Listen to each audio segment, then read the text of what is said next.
Hey, salut tout le monde! Dans la vidéo précédente, on a mis en place les sens de notre IA avec la vue, l'ouïe et la réaction aux dégâts. Dans cette vidéo, on va faire en sorte que notre IA strafe autour du personnage avant d'attaquer. Mais aussi, nous verrons comment faire pour que l'IA aille se cacher. Et pour cela, nous allons utiliser l'EQS, l'Environment Query System. Et bien sûr, encore une fois, je tiens à remercier Ali Elzoheri. Je vous mets le lien vers sa chaîne YouTube en description et en bas de l'écran. Donc, direction le dossier Core, puis AI, et on ouvre AI Controller. Dans la fonction setStateAsAttacking du pin AttackTarget, on fait un promote to variable qu'on appelle AttackTarget, car on va avoir besoin de récupérer la cible de notre IA.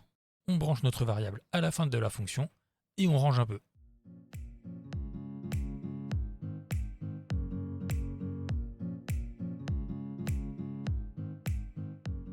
Voilà, on peut compiler et quitter notre AI Controller. Ensuite, dans notre dossier AI, on fait un clic droit, puis New Folder. On l'appelle EQS et on va dedans. On fait un clic droit, puis Blueprint Class. Et on écrit EQS et on sélectionne EQS Testing Pawn. On l'appelle EQS Testing Pawn.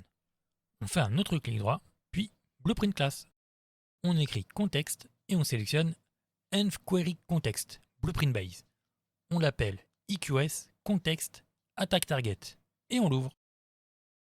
Dans Fonction, on override Provide Single Actor. Après, de Querier Actor, on appelle getAIController. Et de la return value, on fait un cast to AI controller. De hasAIController, on appelle getAttackTarget. Et on le relie à resulting actor dans le return node.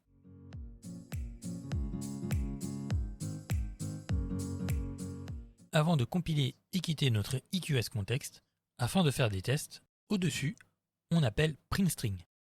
Et on écrit pour les tests uniquement. Ensuite, on appelle getActorOfClass et dans ActorClass, on écrit playerStart.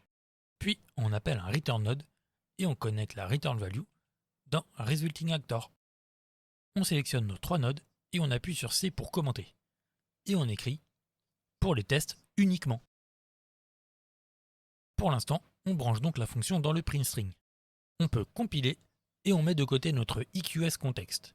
On reviendra dessus un peu plus tard. Maintenant, on fait un clic droit dans notre dossier EQS et dans Artificial Intelligence, on choisit Environment Query. On l'appelle EQS Strafe. Et avant de l'ouvrir, on place notre EQS Testing Pawn dans le monde. Dans les détails à droite, on cherche EQS. Et dans Query Template, on met notre EQS Strafe. On peut donc ouvrir notre EQS Strafe et on place la fenêtre comme ceci pour voir un peu comment ça fonctionne. Pour vous montrer un peu ce que cela donne, de route, on appelle Point Grid. Vous pouvez voir qu'une grille de points bleu clair est apparue. Continuons en modifiant quelques détails.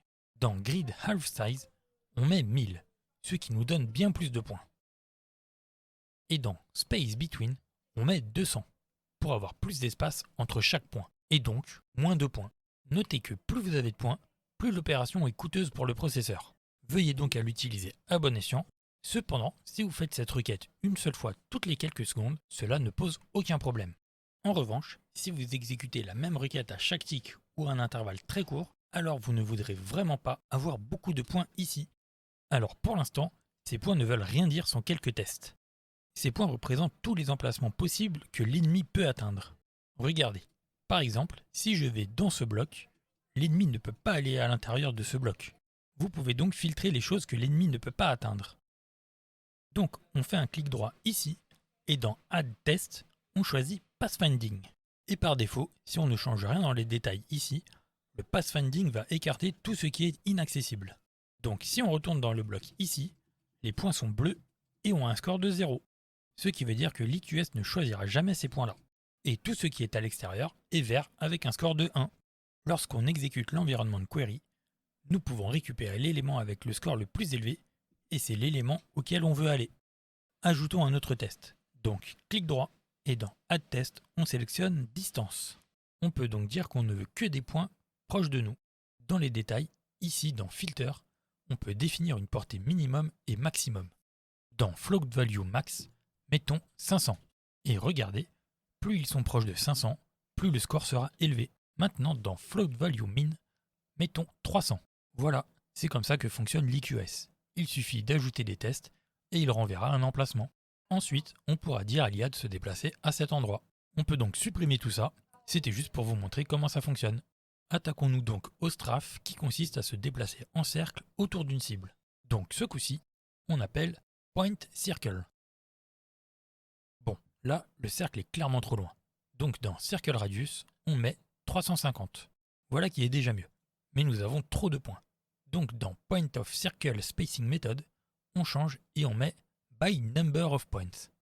Et dans Number of Points, pour avoir un peu d'espace entre les points, on met à 5. Nous avons donc tous les emplacements possibles que l'IA peut atteindre autour du joueur. Maintenant, regardez Circle Center. Nous créons le cercle autour de Env Query Context Querier. Nous avons préparé ceci juste avant, donc on peut le changer et mettre notre EQS Context Attack Target. Vous remarquerez que le cercle s'est déplacé sur le player start. Car, regardez, on l'a encore ouvert, nous passons par notre Get Actor of Class avec notre player start ici, pour nos tests uniquement. Une fois nos tests terminés, le cercle de notre EQS Strafe apparaîtra autour de l'attaque target de l'IA. Retour dans EQS Strafe, on clique droit et dans Add Test, on choisit Pathfinding. On laisse par défaut, on sauvegarde et on laisse de côté notre EQS, on y revient dans une minute. Petit retour dans le dossier AI, puis dans le dossier Behavior Tree, on ouvre BT Enemy Base. Dans Combat State, on sélectionne Wait et on change la valeur par 1 seconde. On sélectionne le séquence, on le déconnecte pour l'instant et on met la séquence de côté. Ensuite, on appelle une autre séquence et on l'appelle Strafe. Pour lancer l'EQS, rien de compliqué. On appelle Run EQS Query. Et dans les détails, on met notre EQS Strafe. Et on a un Run Mode. C'est ce que doit nous renvoyer l'EQS. Doit-il nous donner le meilleur élément parmi tous les emplacements? Doit-il nous donner un élément aléatoire parmi les 5% meilleurs ou un élément aléatoire parmi les 25% meilleurs? Nous choisissons un élément aléatoire parmi les 25%. Ensuite, il y a Blackboard Key. Où doit-on stocker dans le Blackboard l'emplacement que notre EQS nous donnera? Comme l'emplacement est un vecteur, nous pouvons le stocker dans Point of Interest. Ensuite, nous voulons que notre IA se déplace à cet emplacement.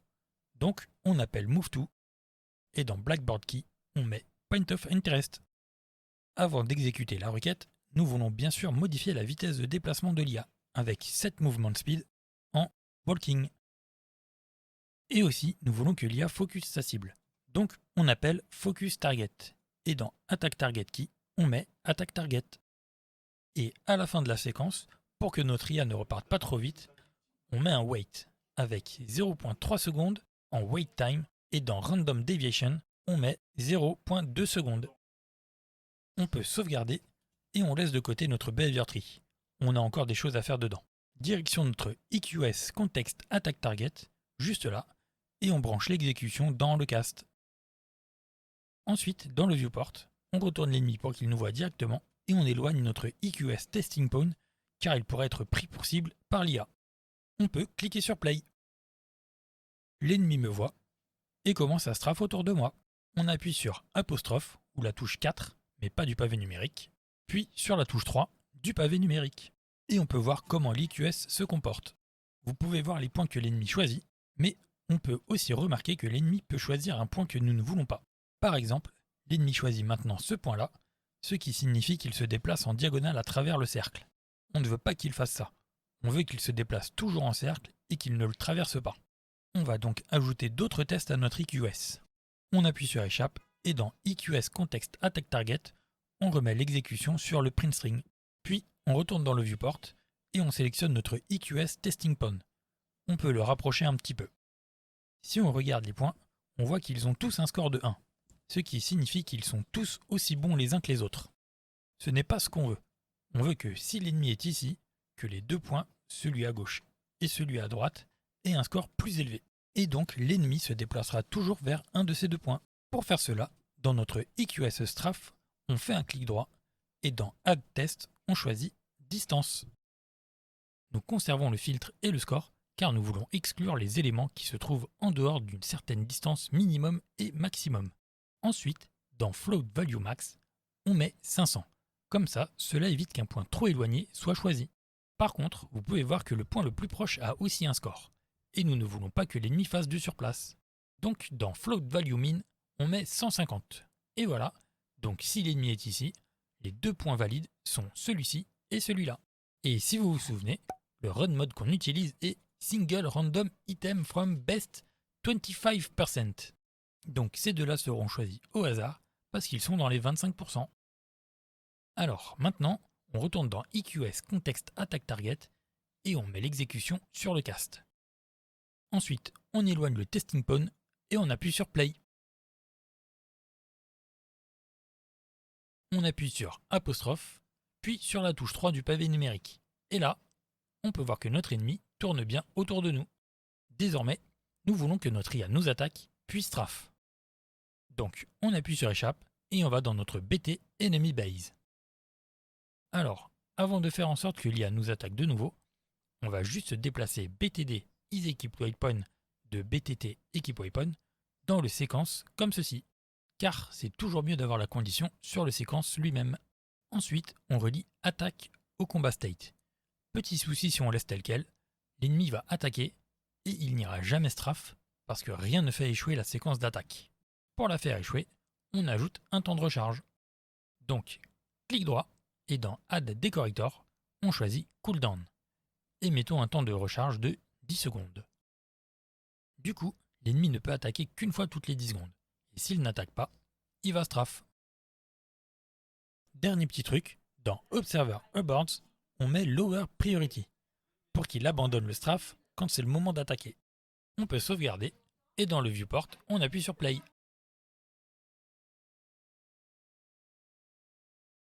Voilà, notre ennemi maintenant tourne autour de nous et toutes les 10 secondes, il attaque.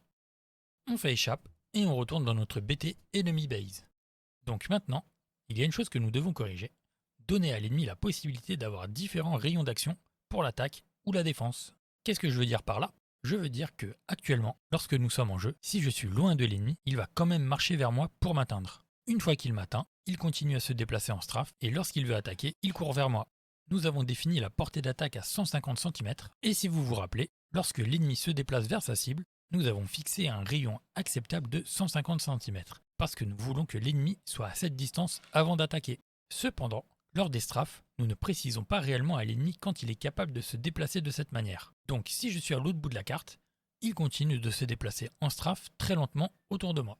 Nous voulons alors indiquer à l'ennemi qu'il ne peut pas se déplacer en strafe autour du joueur s'il n'est pas dans un certain rayon d'action.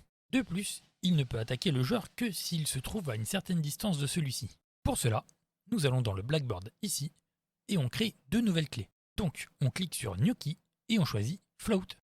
On l'appelle Attack Radius, puis on en fait une autre, de type Float aussi, qu'on appelle Defend Radius. Alors, pour obtenir ces valeurs, direction le dossier Projet YT, Core, puis Interface, et on ouvre BPI Enemy. On crée une nouvelle fonction qu'on appelle Get Ideal Range. On ajoute un output qu'on appelle Attack Radius et de type Float, puis un deuxième output qu'on appelle Defend Radius et de type Float aussi. On compile et on peut quitter BPI Enemy. Ensuite, direction le dossier Character et on ouvre BP Enemy. Dans Interface, ici, on double-clique sur Get Ideal Range. Dans Attack Radius, on met 150, car c'est la distance à laquelle notre ennemi peut attaquer. Et dans Defend Radius, on met 350. C'est donc la distance à laquelle notre ennemi peut strafer. Voilà, on compile et on peut quitter notre BP Enemy. Maintenant, dans le dossier Projet YT, Core, puis AI, on ouvre AI Controller. Tout en haut, dans l'event OnPossess, après set state as passive, on tire le pin Possessed Pawn et on appelle Get Ideal Range. Ensuite, on fait un clic droit, puis on écrit Get Blackboard, la variable bien entendu. De ce get, on appelle setValue as float. Et de keyname, on fait un promote to variable. On l'appelle Attack Radius Keyname. Et on met la variable dans la catégorie keyname.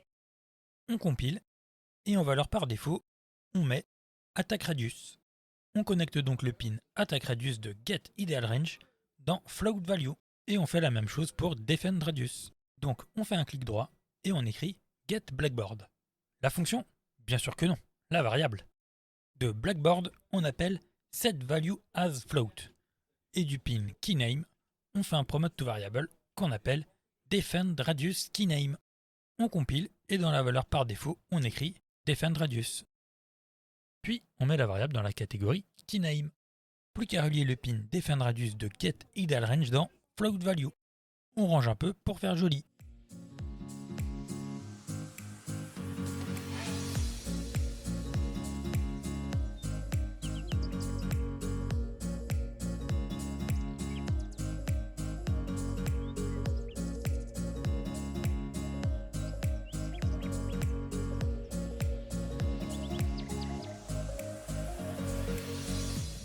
Puis on compile et on peut quitter notre AI controller.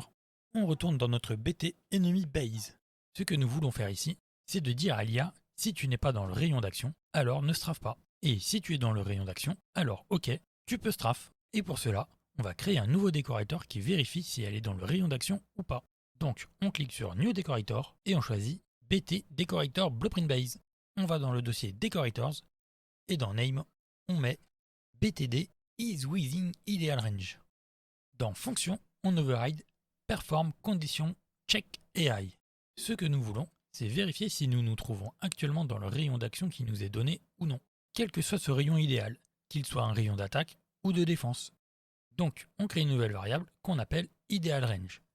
Et on met de type Blackboard Key Selector. On n'oublie pas de cliquer sur le petit œil ici, et on met aussi la catégorie Keys. Ensuite, on fait un get de notre variable, et on appelle getValueAsFloat. Nous voulons vérifier la distance entre lui-même et sa cible d'attaque, si elle est inférieure à cette distance idéale. Il nous faut donc sa cible, et elle est dans le Blackboard, donc on fait une nouvelle variable qu'on appelle attackTarget, de type Blackboard Key Selector, et on n'oublie pas de cliquer sur l'œil et de la mettre dans la catégorie Keys. On fait donc un get de attackTarget, puis on appelle getValueAsActor. Pour obtenir la distance entre la cible et l'ennemi, de la return value, on appelle getDistanceTo. Et dans OtherActor, on connecte controlSpawn. Nous avons donc la distance entre les deux acteurs. Donc ce que nous voulons faire, c'est s'assurer que la distance est inférieure ou égale à notre ideal range. Donc de la return value de getDistanceTo, on appelle inférieur ou égal. Et on connecte l'ideal range dans l'autre pin. On peut donc aussi connecter la sortie boolean dans le return node comme ceci. Mais nous voulons aussi ajouter une petite marge d'erreur. Donc avant de vérifier si c'est inférieur à l'ideal range, on soustrait donc une valeur. On fait donc un promote2local variable qu'on appelle LErrorMargin. Et en valeur, par défaut, on met 50. On peut donc relier le résultat du moins vers le inférieur ou égal. Voilà, on peut ranger un peu notre fonction.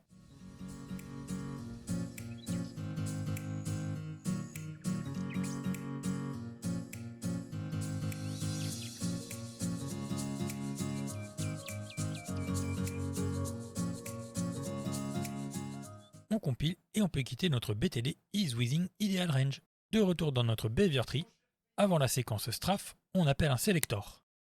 Et du selector, on tire une autre séquence à gauche du séquence strafe. Donc on fait un clic droit sur le séquence et dans Add Decorator, on sélectionne notre BTD is within ideal range. Ensuite, dans les détails, dans ideal range, on met defense radius et dans attack target, on met attack target. Et aussi, on inverse la condition, car nous voulons vérifier si nous ne sommes pas dans le rayon idéal. Donc, si nous ne sommes pas dans le rayon idéal, on va se déplacer dans le rayon idéal. Autre petit ajustement à faire, dans Observer Awards, on sélectionne Lower Priority. Sinon, lorsque nous nous éloignons de l'ennemi, il voudra absolument terminer son déplacement avant de nous poursuivre. Alors, d'habitude, quand on veut se déplacer, on utilise ce MoveTo, qui prend un Blackboard Key, qui est soit la cible, donc notre attaque target, soit un emplacement, donc notre point of interest. Et on définit manuellement le Acceptable Radius. Nous ne voulons plus faire cela manuellement. Nous voulons faire de cette valeur une variable. Nous devons donc créer notre propre task de déplacement. Donc on supprime ce MoveTo et on fait New Task. On choisit BT Task Blueprint Base. On va dans le dossier Task et on l'appelle BTT MoveTo Ideal Range. Vous savez comment faire. On override la fonction Resave Execute AI et on appelle Finish Execute. Alors, on va avoir besoin de deux choses ici. Donc on fait une nouvelle variable qu'on appelle idealRange, de type Blackboard Key Selector. On n'oublie pas de cliquer sur l'œil, et dans catégorie, on écrit Keys. On fait une autre variable qu'on appelle AttackTarget, et de type Blackboard Key Selector aussi. Même punition, on clique sur l'œil et on la met dans la catégorie Keys. Alors, c'est assez simple, pour déplacer l'IA, on appelle AI MoveTo. On relie Control Pawn dans Pawn, et de OnSuccess, on relie à Finish Execute. Pareil pour OnFail, sans oublier de cocher Success. Ensuite, pour le Target Actor, c'est notre AttackTarget. Donc, on fait un get de notre variable AttackTarget, et on appelle GetValueAsActor, qu'on relie dans TargetActor. Puis, pour l'Acceptance Radius, on fait un get de idealRange, et on appelle GetValueAsFloat. Et voilà, on peut ranger si besoin.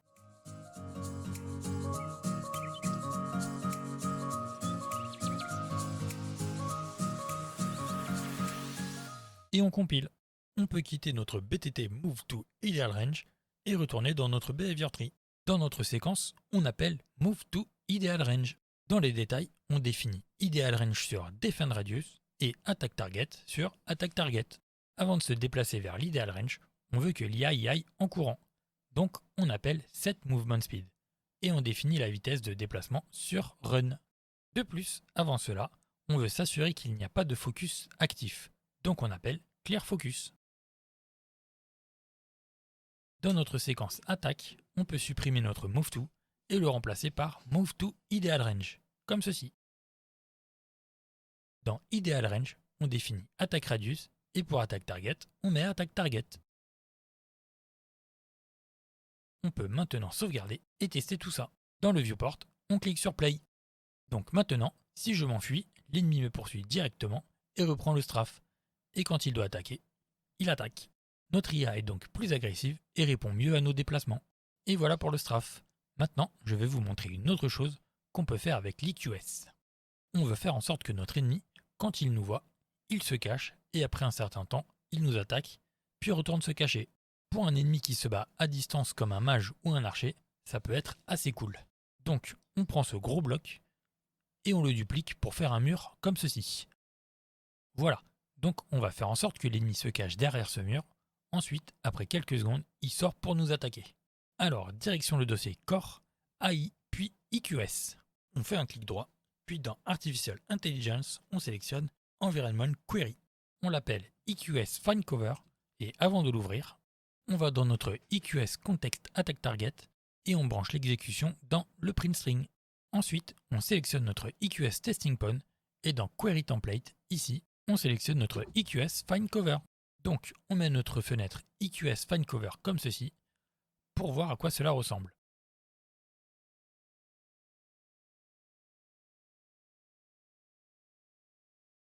Alors, comment faire pour que notre IA se cache derrière ce mur? On veut que l'IA cherche un endroit où le joueur ne puisse pas la voir. Nous allons donc depuis Route générer une grille de points. On veut que l'IA cherche un abri dans une grille de 2000 cm de long, et comme c'est une grid half size, c'est donc calculé pour une moitié de grille. On met 1000 cm. Et pour l'espace entre chaque point, on met tous les 150 cm. Ensuite, on ajoute un test. Donc, clic droit, puis Add Test, et on sélectionne Pathfinding, car on veut trouver un point possible à atteindre. Et nous voulons aussi un point que le joueur ne peut pas voir. Pour cela, on fait un clic droit et dans Add Test, on sélectionne Trace. Dans les détails, on laisse donc Filter and Score. Et dans Trace Data, on vérifie qu'on est bien en Trace Channel Visibility et qu'on est bien en Line Trace. Ensuite, dans Context, on fait un trace vers le querier. Ce n'est pas ce que nous voulons, on veut faire un trace vers la cible. Donc, on met notre EQS Context Attack Target. Et là, on peut tout de suite voir que les sphères bleues sont les endroits où le joueur peut voir, et les sphères vertes, les endroits que le joueur ne peut pas voir. Mais on peut aussi voir que certaines sphères en hauteur sont vertes, alors que le joueur peut les voir. Et la raison pour laquelle elles sont vertes, c'est parce que le trace est au sol. Nous allons donc indiquer au line trace que la ligne de vue doit être plus haute, vers la tête de notre personnage, et non à ses pieds. Donc dans Item Height Offset, on met 180. Et voilà, donc certains points sont maintenant en vue et sont devenus bleus. Alors maintenant, on voit que toutes nos sphères ont le même score. Donc cela veut dire que notre IA peut aller vers n'importe lequel de ces points. Nous voulons que l'IA se cache au point le plus proche d'elle et non n'importe quel point. On ajoute donc un autre test, clic droit, puis Add Test, et on sélectionne Distance. Et pour ce test, on veut juste ajouter un score, pas de filtre. Donc dans Test Purpose, on met Score Only. On remarque que les scores les plus élevés sont les points les plus loin. Et regardez ici, on voit écrit Prefer Greater. Et nous, on veut le score le moins élevé. Donc dans Scoring Equation, on met inverse linéaire. Et voilà, regardez, il y a écrit Prefer Lesser, donc le plus petit. On voit donc maintenant que les points les plus proches de l'IA sont les plus élevés. Parfait, on peut sauvegarder et quitter notre EQS Fine Cover. Donc on retourne dans notre Behavior Tree. Pour l'instant, on déconnecte et on écarte un petit peu notre attaque et notre strafe. On fait un nouveau séquence qu'on appelle Fine Cover. Alors, pour que notre IA aille se cacher, elle commence par ne plus focus sa cible, donc on fait un Clear Focus. Ensuite, on modifie la vitesse de déplacement, donc Set Movement Speed. Et on passe en Run. Puis, on exécute l'EQS. Donc, Run EQS. Et on met notre EQS Fine Cover. Dans Run Mode, on laisse Single Best Item, car on veut vraiment aller se cacher au plus proche. Et dans Blackboard Key, on stocke l'endroit dans Point of Interest. Après, on appelle un simple Move To, et on utilise le Blackboard Key Point of Interest. Puis, une fois arrivé à destination, on fait un Wait de 2 secondes avec une variation de 1 seconde, donc entre 1 seconde et 3 secondes. Et donc, après avoir attendu, on va aller attaquer le joueur, donc on appelle Move to Ideal Range. Dans Ideal Range, on met Attack Radius, et dans Attack Target, on met Attack Target. Et pour finir, on appelle Défaut Attaque. Voilà, l'IA va donc perdre le focus, courir vers le Point of Interest, et attendre entre 1 à 3 secondes, puis venir nous attaquer et recommencer. On sauvegarde et on va tester tout ça. Donc on va dans notre EQS Context Attack Target et on remet l'exécution dans le cast. On compile et on va au viewport. On appuie sur Play et regardez. L'IA nous voit, elle sort son arme et elle va se cacher derrière le mur.